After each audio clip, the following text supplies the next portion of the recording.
ಒಳ್ಳೆಯ ಕೆಲಸಗಳನ್ನ ಮಾಡೋದು. ಅದೆಲ್ಲ ಬಿಟ್ಟು ಟೆಂಪಲ್ ರನ್ ಮಾಡಿದರು ಆರಂಭದಲ್ಲೇ.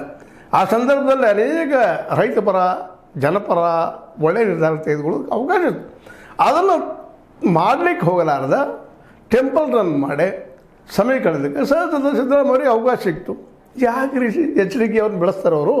ಮೂಲತಃ ಅವರನ್ನು ಜೆ ಡಿ ಎಸ್ ಹೊರಗೆ ಹಾಕೋ ಕಾರಣಕರ್ತರನ್ನ ಕುಮಾರಸ್ವಾಮಿಗಳು.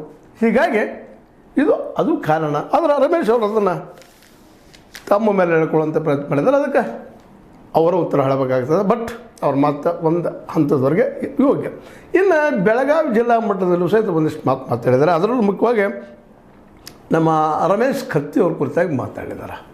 ರಮೇಶ್ ಕತ್ತಿಯವರು ಒಬ್ಬ ಹುಕ್ಕೇರಿ ಗ್ರೇಡ್ 2 ತಹಶೀಲ್ದಾರ್ ವಾಲ್ಮೀಕಿ ಸಮಾಜ ಎಷ್ಟಿಗೆ ಬರಲ್ಲ ಎಂದು ನ್ಯಾಯಾಲಯಕ್ಕೆ ಬರೆದು ಕೊಟ್ಟಿದ್ದಾರೆ. ಇದು ದೊಡ್ಡ ದುರಂತ ಅನ್ನುವಂಥ ವಿಷಯವನ್ನು ರೆಫರ್ ಮಾಡಿದ್ದಾರೆ. ಇದರಿಂದ ರಮೇಶ್ ಕತ್ತಿಯವರು ಇರಬಹುದಾ ಅನ್ನೋಂಥ ಒಂದು ಶಂಕೆ ಅವ್ರಿಗೆ ಗೊತ್ತದ ಏನಂತೇಳಿ. ಆದರೆ ಇದೊಂದೆಲ್ಲ ನಿಜನ ಆಗಿದ್ದರೆ ರಮೇಶ್ ಕತ್ತಿಯವ್ರಿಗಿಂತಲೂ ಆ ತಹಶೀಲ್ದಾರ್ ಕಾರ್ಯಕರ್ತರಾಗ್ತಾರೆ. ಬೇಕಾದ್ರೆ ಹೇಳ್ತಾರೆ ರೀ, ನಾನು ಹೇಳ್ತೀನಿ, ನೀವು ಹೇಳ್ತೀರಿ, ಇನ್ನೊಬ್ರು ಹೇಳ್ತಾರೆ. ಅವ್ರಿಗೆ ಗೊತ್ತಲ್ಲ ಕಾನೂನು ಏನದ, ಎಸ್ ಟಿ ಒಳಗೆ ಇದ್ದಾರೋ ಇಲ್ವೋ, ವಾಲ್ಮೀಕಿ ಸಮಾಜದವ್ರು ಹೇಳೋದು ಅವ್ರದ್ದು.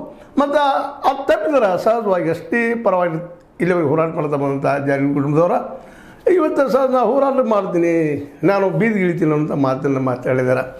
ಇನ್ನು ಇದು ರಮೇಶ್ ಜಾರಕಿಹೊಳಿ ಮತ್ತು ರಮೇಶ್ ಕತ್ತಿ ಅವ್ರ ನಡುವಿನ ಒಂದು ರಾಜಕೀಯ ಗುದ್ದಾಟ ಅಂತ ಹೇಳಬೇಕಾಗಿದೆ. ಸ್ವತಂತ್ರವಾದ ಮೀಡಿಯಾಗೆ ಬೇಕಾಗಿರುವುದು ಸ್ವತಂತ್ರ ಧ್ವನಿ.